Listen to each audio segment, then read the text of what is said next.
Excuse me, can you take a photo of me? Sure, but if you had the new Samsung Galaxy Z Flip 6, you could snap your own hands-free selfies. Really? Watch. I just flex it to the perfect angle, set it down, and FlexCam with Galaxy AI automatically zooms for the perfect shot. Whoa. Post-worthy. New profile pic-worthy. Flex the newest Galaxy AI foldable Z Flip 6. Get yours now at Samsung.com. Samsung account login required. FlexCam length varies and is shorter than standard zoom length. Galaxy AI provided free until end of 2025 on supported devices. Now, two pigeons bemoaning the fact you can stream DirecTV satellite-free. These humans can stream all the top-rated national news channels on DirecTV, and now with no satellite dish. This just in. Weather, sports, election coverage. DirecTV has it all, but something is missing. The satellite dish. What are you doing? I'm reporting the news. Back to you, Bob. Here's some news. You're a buffoon. Stream the top-rated national news channels. No satellite dish. Visit DirecTV.com. Internet required. Top-rated news based on 2023 Nielsen ratings. Hey, Fidelity. What's it cost to invest with the Fidelity app?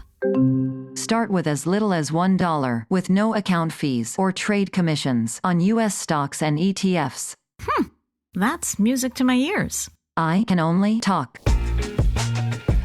Investing involves risk, including risk of loss. Zero account fees apply to retail brokerage accounts only. Sell order assessment fee not included. A limited number of ETFs are subject to a transaction-based service fee of $100. See full list at fidelity.com/commissions. Fidelity Brokerage Services, LLC, member NYSE SIPC.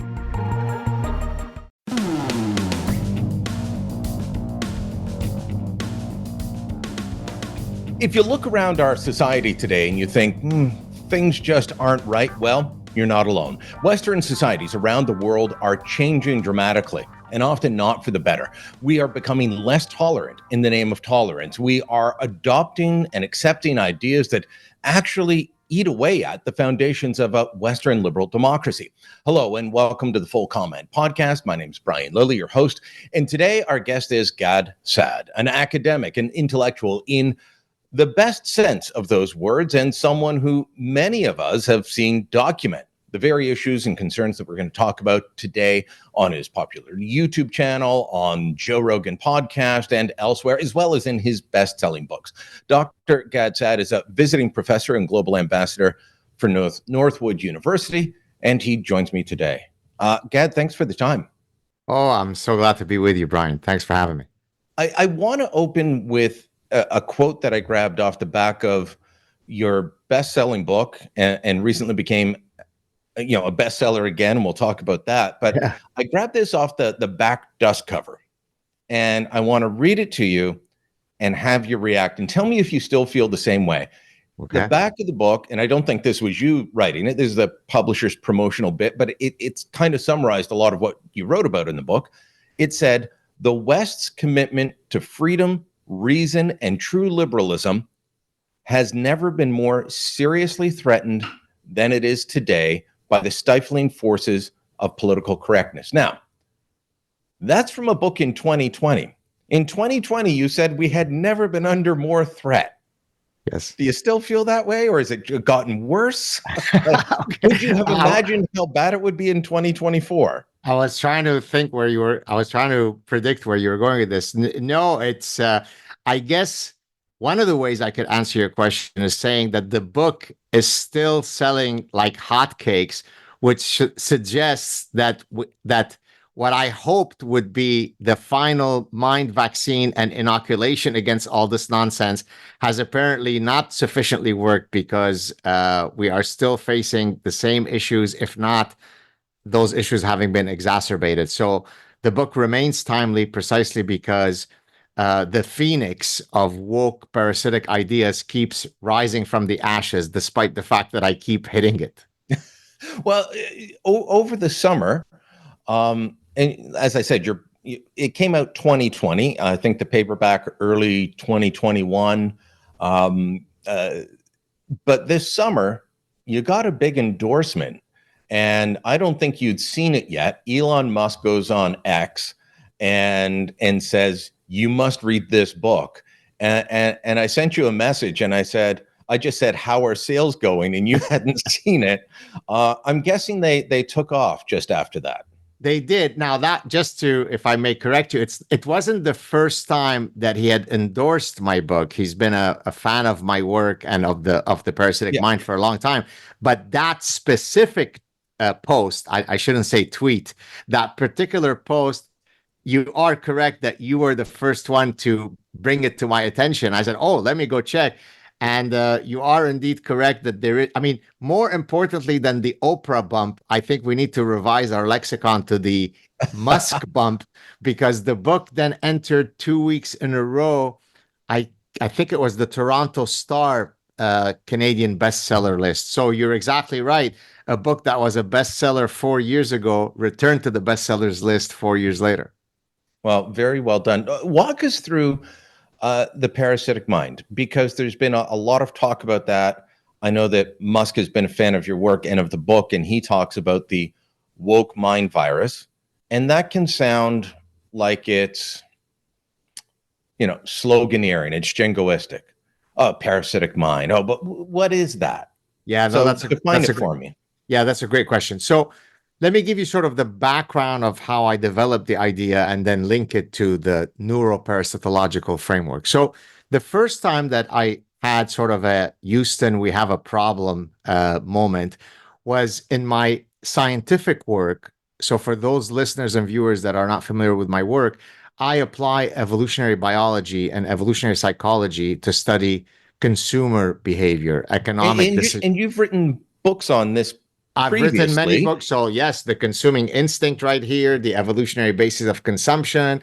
This is an edited book.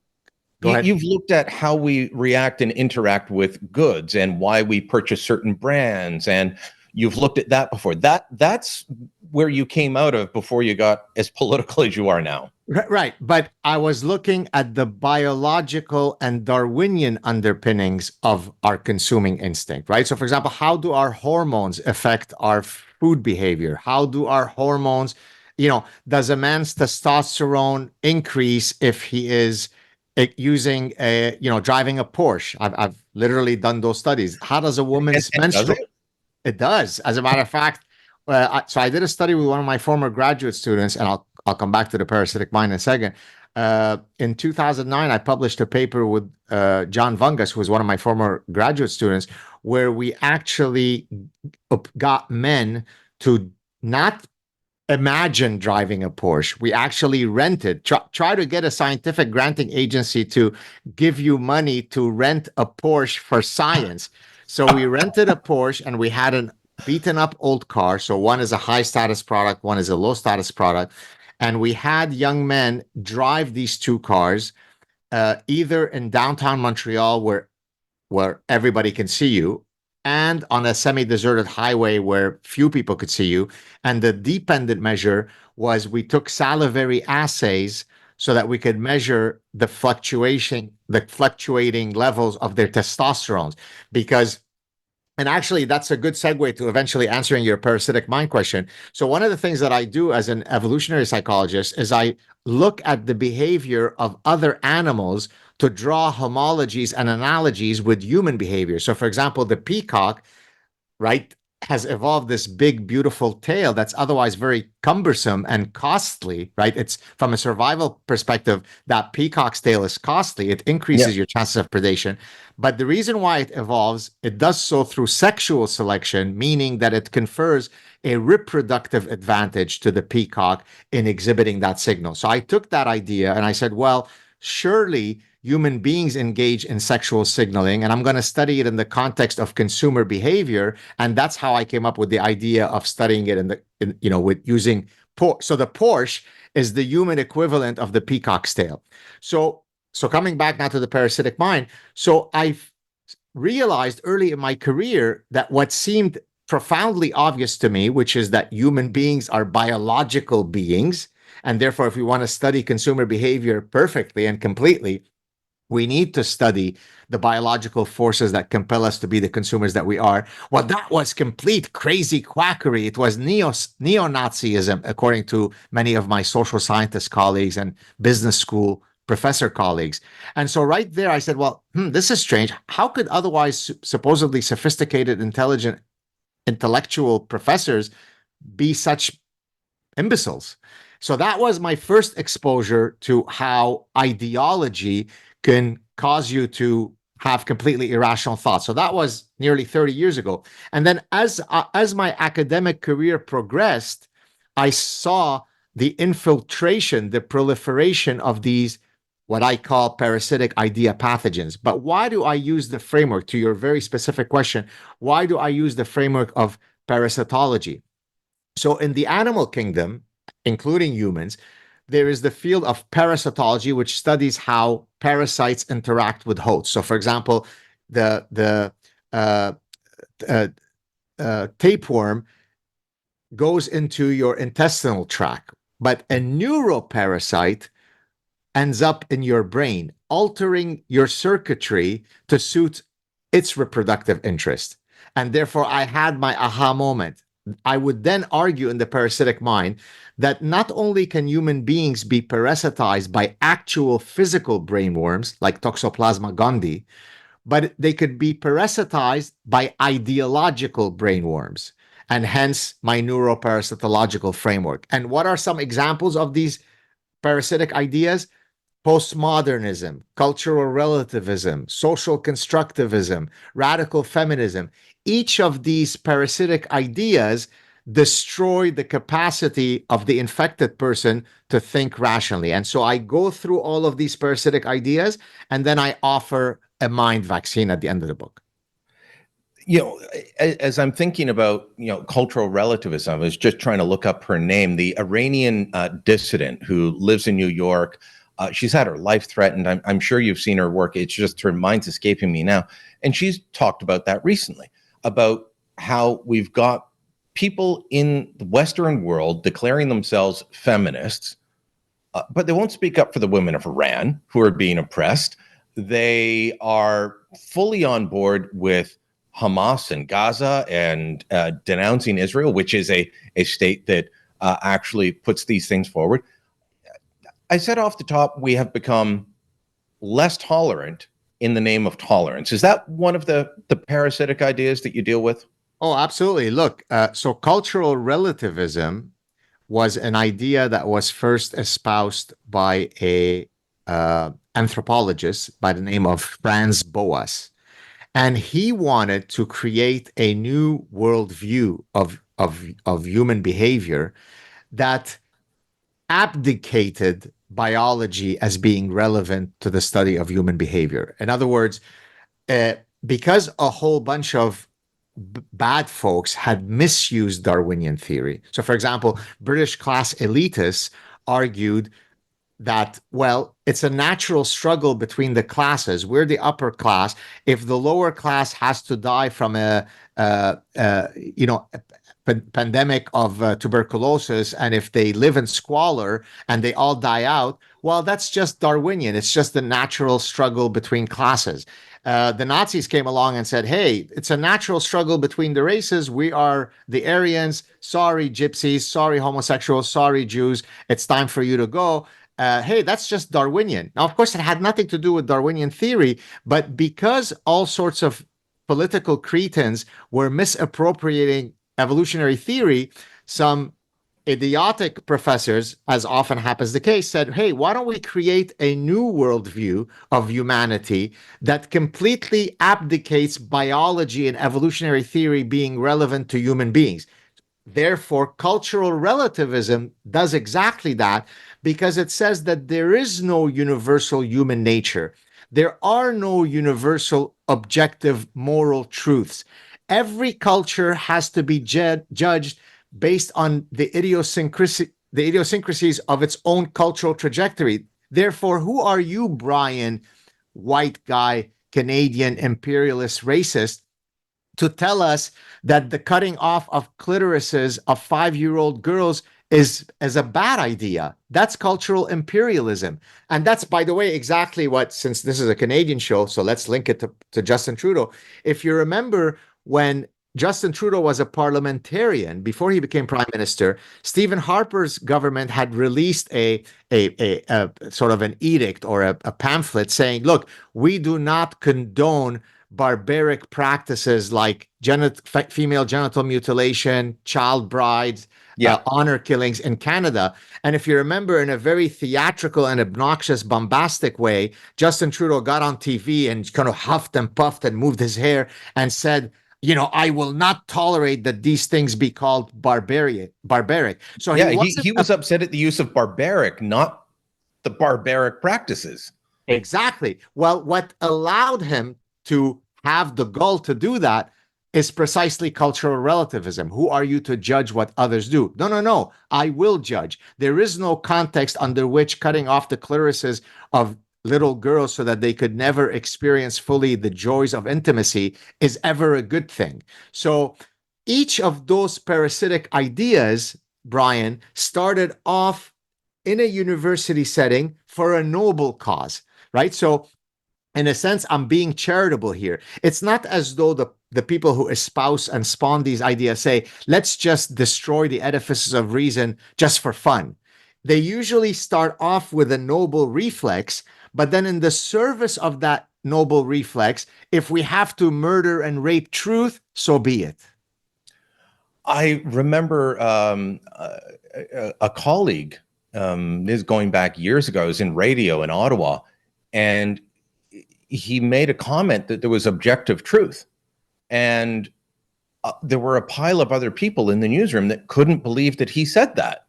And they said, no, there is no truth. There's only your truth and my truth. And he's like, well, no, but there has to be a truth. And we can have our views, we can have our opinions, but beyond cultural relativism, there is a desire to say there is no truth anymore. And right, that's beautiful. That's a beautiful setup for my next anecdote. Maybe some of the viewers and listeners have heard it, but even if they have, it's worth hearing it again. And for those who've never heard it, fasten your seatbelts. So the reason why I call postmodernism the granddaddy of all idea pathogens is precisely because that's the root parasitic ideas from which all of the other parasitic ideas can flourish.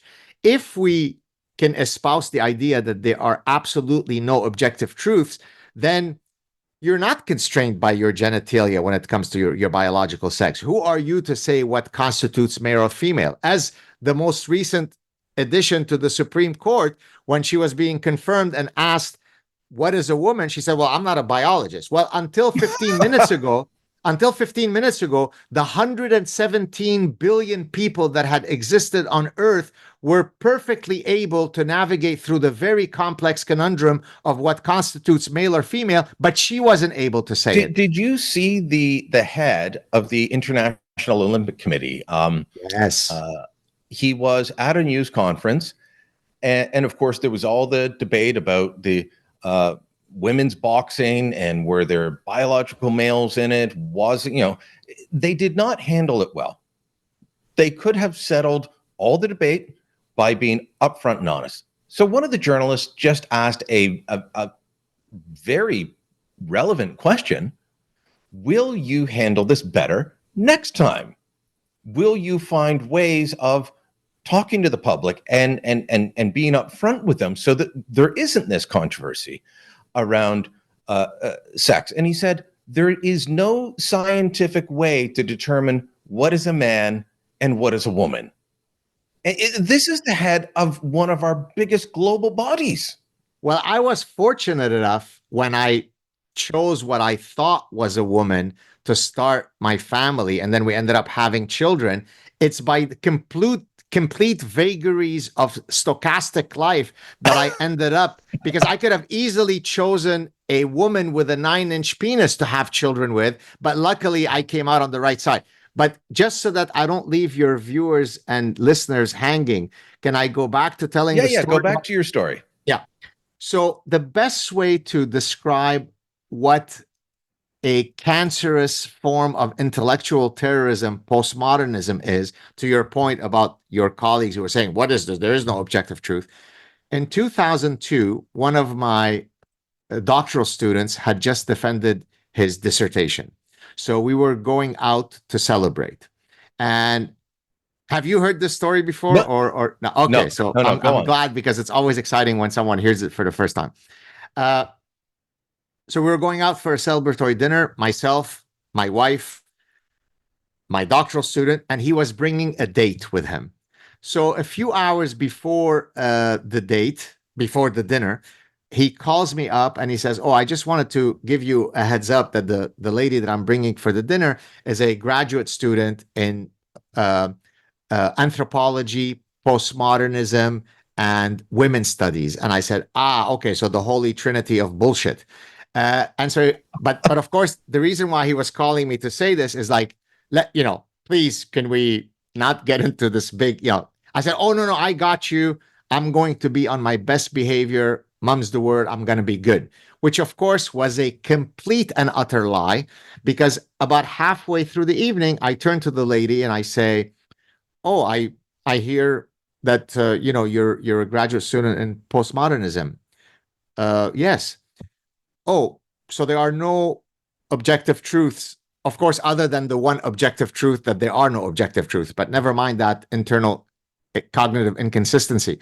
Do you mind if I propose what I think are universal truths, and then we can discuss it and you can tell me how I'm wrong?" She said, "Yes, go for it."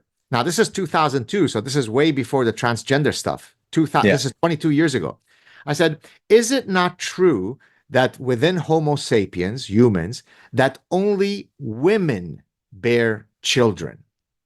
She looks at me, can't believe at what a simpleton I am, and says, "That's absolutely not true." I said, "Oh, what do you mean? How is that? How is that?" She goes, "Oh, because there is some Japanese tribe on some Japanese island whereby within their folkloric mythological realm, it is the men who bear the children. So by you restricting the conversation to the biological realm, that's how you keep us, whatever, barefoot and pregnant."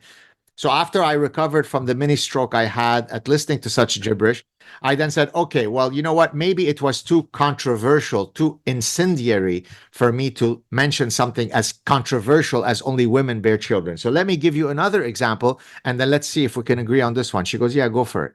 I said, "Is it not true since time immemorial that sailors have relied on the premise that the sun rises in the east and sets in the west?" And there she used a variant, Brian, of postmodernism. It's called deconstructionism. It's Jacques Derrida. Language creates reality. So she said, "What do you mean by east and west? And what do you mean by the sun? That which you call the sun, I might call dancing hyena." Exact words. I said, "Well, fine. The dancing hyena rises in the east and sets in the west." She goes, "I don't play those label games." Now that became known. It's now part of the lore of the internet, the dancing hyena story. Why do I always recount that story? Is because it perfectly captures what happens to a graduate student at a leading, arguably the leading Canadian university, who is parasitized by postmodernism. If she can't sit at a dinner and agree on the fact that women bear children and that there is such a thing as East and West and the sun, what can we do? Like, where can we go from there? It's a Darwinian epistemological dead end. There is no value to postmodernism, right? So that gives you a sense of why I wrote The Parasitic Mind, because yes, universities can be wonderful places, but they can also be where reason goes to die. But okay, so these ideas start in the university. Yes, sir. They don't stay there. It's not like a bad weekend in Vegas. It doesn't stay in Vegas. It comes back with you like a venereal disease from Vegas, and it infects everybody. So talk about how that has an impact on the wider society, because Western liberal democracies, I think, we're going pretty well. We had elevated society, and now we seem to be going backwards. And so how do these ideas that infect the minds of just academics at the start undermine our entire society? I love that you set up the question that way, because one of the most frequent blowback that I would receive early in my career, as I was standing on top of the mountain warning people, is, Oh, come on, Dr. Saad. Why are you exaggerating? So there is some esoteric department in the humanities that is promulgating these ideas. So what? It's not going to make it to medicine. It's not going to make it to mathematics. It's not going to make it to the business school. I said, no, exactly to your point. I said, the virus eventually breaks free from the lab, as we think we know with the lab leak theory of COVID. So yes, you're right that the dreadful parasitic idea starts off in some nonsensical department in the humanities, but it doesn't stay there. You know what it becomes eventually? It becomes the Prime Minister of Canada, right? So you're exactly right. Bad ideas don't have a geographical limitation. That's what makes them so dangerous. That's why I repeatedly say in my social media engagement, and earlier you mentioned Elon Musk, he completely agrees with me. We've had private conversations where we've confirmed this to each other, where there is nothing more dangerous on Earth than a parasitized mind. Yes, a tsunami can cause great devastation, but that's a, quote, act of God. But most of the tragedies that are imparted throughout human history start off with a bad idea, right? There's a little Austrian guy with a small mustache who said, hey, you know what the big problem in our culture is? It's the cancerous parasitic Jew. And if we only excise that from our society, then we will all live in a utopia. And a bunch of people said, yeah, that sounds like a great idea, Adolf. So to your point, that's why I stood up and kept screaming and screaming, because I knew that those ideas were going to eventually escape and become our journalists, our pop culture, our actors, our prime ministers. And so, yeah, that's what happens when bad ideas infect entire societies. All right, we need to take a quick break here. When we come back, I want to talk about how it's impacting medicine, because if you haven't been following it, the idea that we're going to put diversity, equity, and inclusion ahead of medical knowledge is actually something happening. More in moments. Excuse me, can you take a photo of me? Sure, but you know, if you had the new Samsung Galaxy Z Flip 6, you could snap your own hands-free selfies. Really? Watch. I just flex it to the perfect angle, set it down, and FlexCam with Galaxy AI automatically zooms for the perfect shot. Whoa. Post-worthy. New profile pic-worthy. Flex the newest Galaxy AI foldable Z Flip 6. Get yours now at Samsung.com. Samsung account login required. FlexCam length varies and is shorter than standard zoom length. Galaxy AI provided free until end of 2025 on supported devices. This episode is brought to you by Vuori. Give the active people in your life something they'll truly appreciate. Performance apparel from Vuori. Whether they're into running, surfing, hiking, or even just casual walks around the block, there's something for everyone. And if you're not sure what to gift them, you can't go wrong with something from Vuori's Dream Knit collection. It's the perfect gift and so comfortable. Get 20% off your first purchase today at Vuori. VUORI.com/Spotify.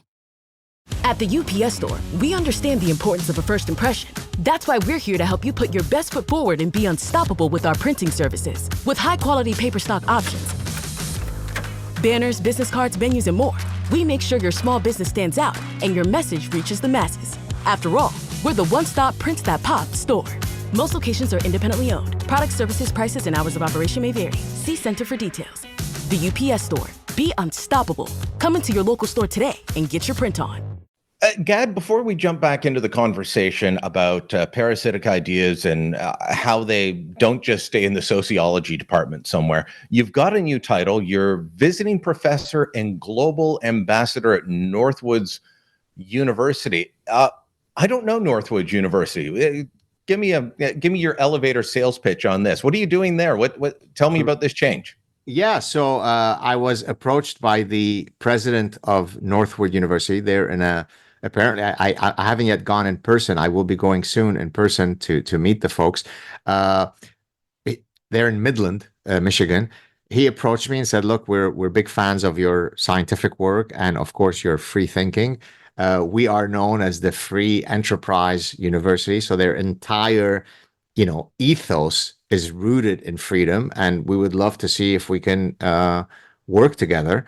And so, in all frankness, I had never heard of Northwood either, but boy, am I glad that I now have, because it's really we're all human beings, and so we'd like to say that, hey, nothing phases me and so on.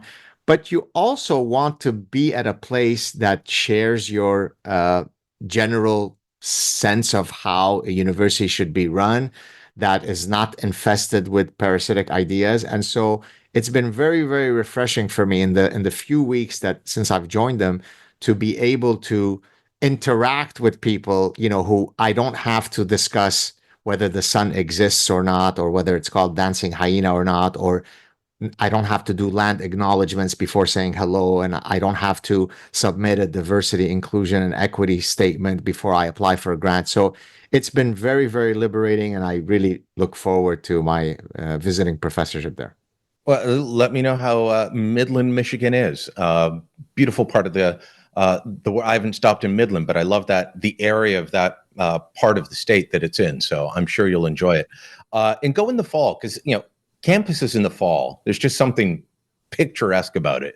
That's exactly what the president told me, by the way. He said, we want to get you here before winter breaks, precisely for the reasons that you said. So we were talking about parasitic ideas. We were talking about how they don't just stay in the sociology department. And I want to give you one glaring example. And then, we can move from there into what happened to Jordan Peterson and the College of Psychologists a little while ago. But this is actually from one of the organizations that determines how doctors are trained in this country. The Royal College of Physicians and Surgeons of Canada put out a notice a little while ago that they want to change how medicine is taught and practiced. And it said, quote, a new model of CanMeds would seek to center values such as anti-oppression, anti-racism, and social justice rather than medical expertise. I don't give a flying you-know-what about my doctor's political views. I want to know, are they competent? Now, my GP I happen to be friends with, and we share political views. But I really don't care when I'm being treated medically, how they view the state of Canadian politics or what have you. I want to know, are they competent? And these guys want to put everything else ahead of competence. Yeah, that's I've actually weighed in on that exact new training of Canadian physicians. Look, there are certain professions and certain bodies, the FBI, judicial system, the medical associations, that should transcend politics, right? I mean, that's right. The Hippocratic Oath should be first do no harm. Now, of course, the woke physicians will say, but no, we are doing no harm by teaching you about anti-oppression. No nonsense, right? If anti-oppression comes before your ability as a physician to perform an operation, you're doing harm.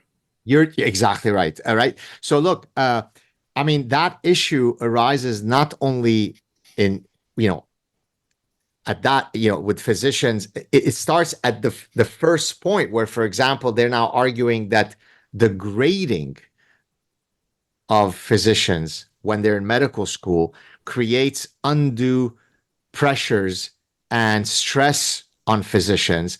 And therefore, we should move to a more empathetic pass-fail system so that people are not competing against each other and worried. Guess what? I want my emergency room physician, who by definition is facing some of the most stressful moments where the decision tree that he or she follows over the next 5 minutes will cause that child to either die or not.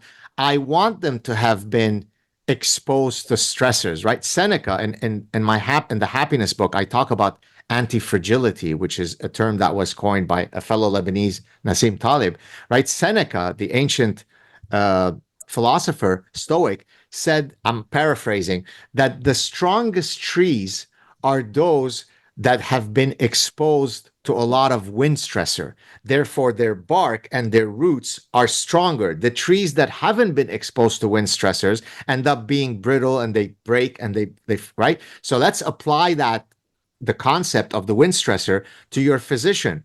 Do you not want them to have faced stressors so that they can be trained to deal with stress? So not only are you infusing, to to your original question, all of this woke nonsense in the practice of medicine, but just in the original training of physicians, you're incorporating this very loving, I love you, you love me, we all win trophies. No, we don't. I want the physician to have suffered during medical school because that makes them anti-fragile.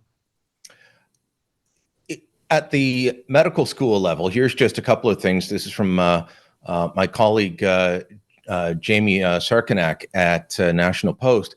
She writes about the University of Calgary created a special admissions pathway for Black students, entitling applicants to have their admission essays evaluated by non-white assessors. McGill, the University of Alberta, and Dalhousie have all done the same, and similar routes are being opened up for Indigenous students. I'm all for having diversity in terms of who's getting into medical school, but it is an insult to Indigenous and Black students to say, well, you should be held to a lower standard. Indeed. I mean, it's simply, isn't it? Do you wake up in the morning, Brian, and say, I wrote The Parasitic Mind, and I don't cease to be amazed every day at the level of collective lunacy that we are seeing. It's really breathtaking, right? Because you'd like to think that there are certain ideas that were defeated. Let's say judging people based on immutable traits. We call that racism. We call that bigotry. And we did a great job over the past 100 years to remove those systematic barriers, right? And of course, that speaks to, I know you know this, but maybe some of your listeners and viewers don't, the distinction between equality of opportunities and equality of outcomes, which of course, the current contender for the presidency of the United States, Kamala Harris, doesn't seem to understand that difference, right? She believes that to the extent that there is any differences across people in terms of outcomes, it must be a nefarious cause that created that difference, and therefore we need to fix that so that we all end up at the same final place. I mean, those are literally almost her identical words. You know what creates equality of outcomes? Socialism and communism, right? But yeah, we all end up poorer and more oppressed. We all end up poor. We all end up at the same bread line. We all end up as hungry as each other. We all end up dying of famine together, equally dead from the famine, as Lysenkoism showed during the Soviet Union era, right? Because the argument there is there are fewer women who are professors of mathematics at Brown University. Aha! That's where the patriarchy is demonstrating its machinations. But it never goes the other way. When I was a kid, there were a lot more men as teachers. Elementary schools are 85 to 90% women as teachers. You always found more men in high school teaching positions, but even that is shrinking. There are fewer men in nursing. Nobody says we've got to get more men into these professions. Not only that, Brian, once the patterns of the narrative of oppression is no longer present, people don't adjust their priors. So let me explain that. That sounded like a lot of fancy talk. So let me break it down into a concrete example. There used to be a time where women were discriminated from entering veterinarian school and from entering medical school and entering business. When my mother came here in 1968, she had been working on computers in the UK.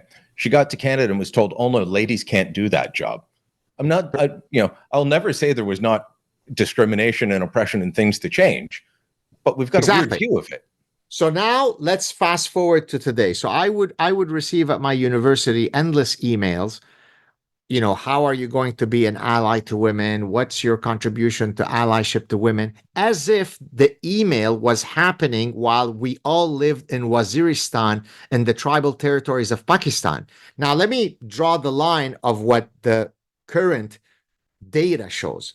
So this is from US data, US government data, looking at 4 levels of educational attainment. So in the US, you have what's called an associate's degree, which is like half a bachelor's. Imagine like community college.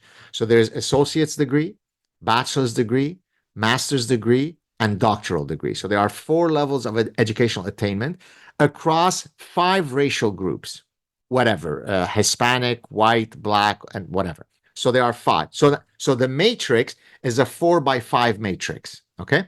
In each of those cells, the government has provided the ratio of male to female, right? So let's assume we were the time when your mother came, or let's go further back to go back to when there was real full-on orgiastic discrimination. 20 out of the 20 cells would have shown that men outnumber women in each of the 20 cells. Yeah. Guess what the current data was? Go, give it to me, Brian. Oh, it's all women. 20 out of 20 cells, women outnumber men. So let me, I'm not trying to talk down to your audience, but it's important to explain. Meaning that I couldn't make up data that was more of a falsification of the narrative that women are being held back in universities. Therefore, it offends me as a professor of 30 years to receive an email of, how are you going to be a better ally to women? My dean is a woman. This is at my home university. My chair is a woman. The associate dean of research is a woman. But yet I'm being sent emails as if I lived in Waziristan, Pakistan. That's the dishonesty of the woke narrative, which is it is impervious to incoming new data, that the victimhood narrative must persist. La, la, la. I don't want to hear of any progress. What's the anecdote? Is there an anecdote? I mean, I know you've got anecdotes in your, or antidotes. Sorry, I'm saying anecdotes. What's the antidote? I'll learn to speak one day. English is my second language, I guess, after Glaswegian. How do we cure this? You put the book out 4 years ago. It hasn't worked, Gad. Well, I'd like Give me to something that'll work. I mean, it has worked in the sense that literally receive thousands of emails from people saying, I was the biggest blue-haired wokester possible. Then I read your book. I started consuming your content.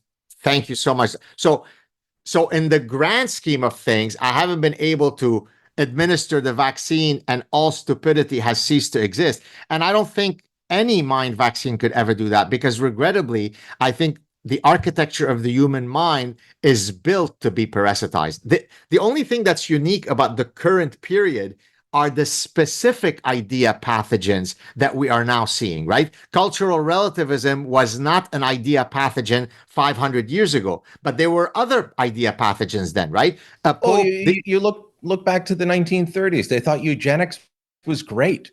Even Tommy Douglas did his thesis on, sainted Tommy Douglas did his thesis on eugenics. Exactly. In favor of it. Exactly. So bad ideas have been around a long time. So bad ideas are around. Regrettably, there's always an allure to these bad ideas so that they can quickly infect and parasitize many human minds. There was a time where we threw women into the water, and if they swam, they were witches. And if they didn't and drowned, then oops, I guess they weren't witches. And people thought that that was a great test to do. That was a diagnostic test to determine whether my neighbor Angela was a witch or not, right? So we've done that to Dr. Jordan Peterson. We have, by the way, threw him in the water. He swam, so he must be a witch, and he's got to go to a re-education camp.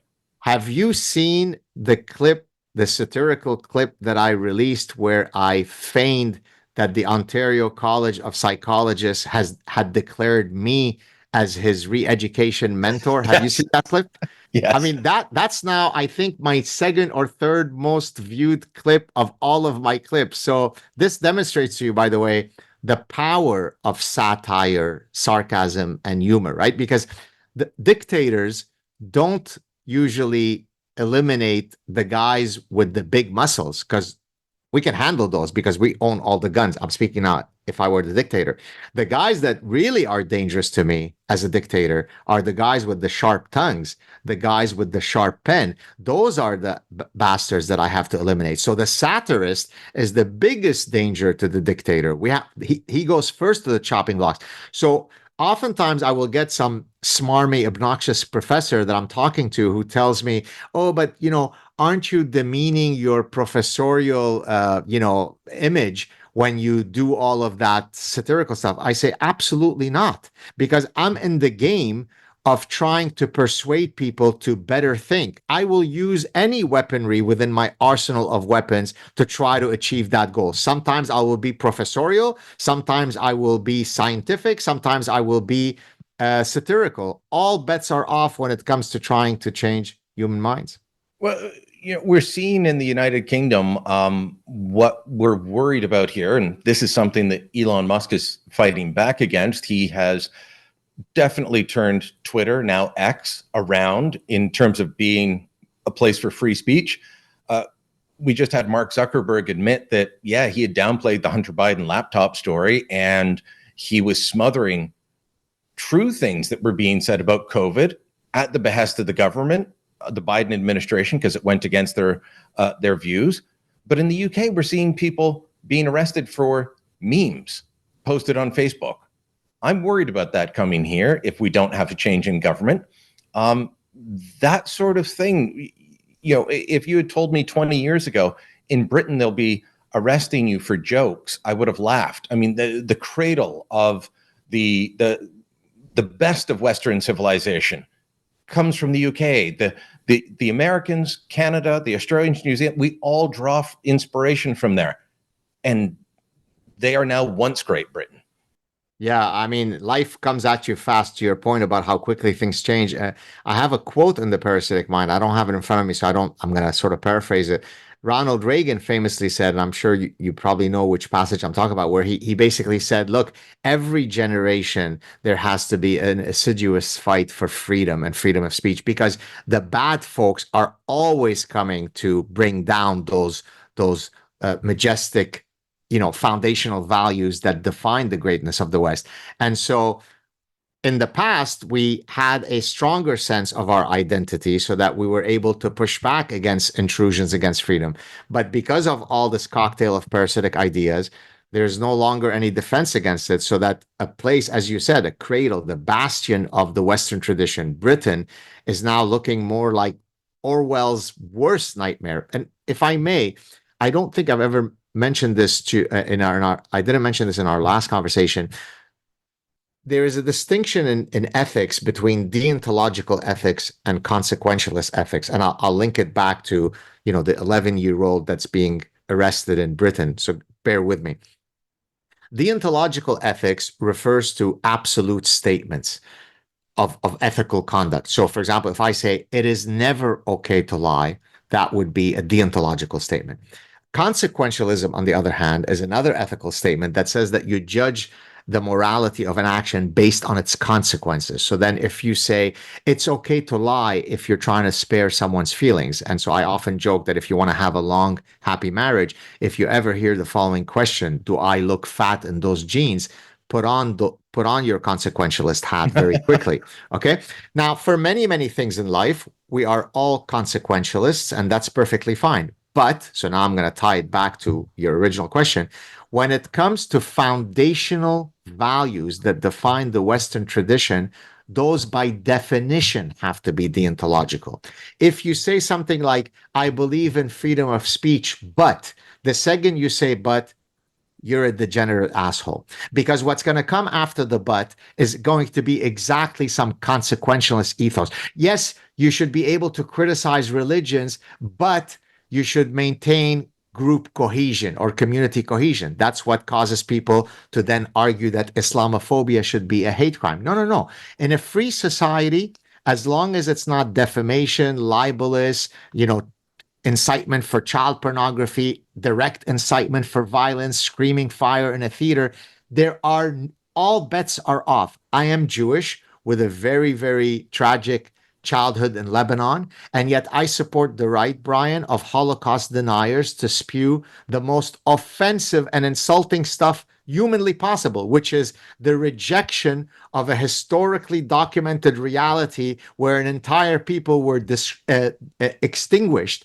I support their right to exhibit such offensive language. So that's the problem of what's happening now in Britain. They've put on a consequentialist hat when it should be the deontological framework that originally made Britain great.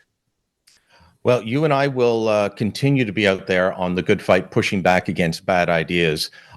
We could talk for another hour, but I know you've got another appearance to make. So, Gad, thanks so much for your time. Keep up the good fight, and let's keep in contact. That's wonderful. Thank you so much for having me, Brian. All right. Full Comment is a post-media podcast. My name's Brian Lilly, your host. This episode was produced by Andre Prue. Theme music by Bryce Hall. Kevin Libin is the executive producer. Remember to hit the subscribe button, whether you're listening on Apple Podcasts, Spotify, YouTube Podcast, now a thing. Make sure you leave us a review, share it on social media, tell your friends about us. Thanks for listening. Until next time, I'm Brian Lilly.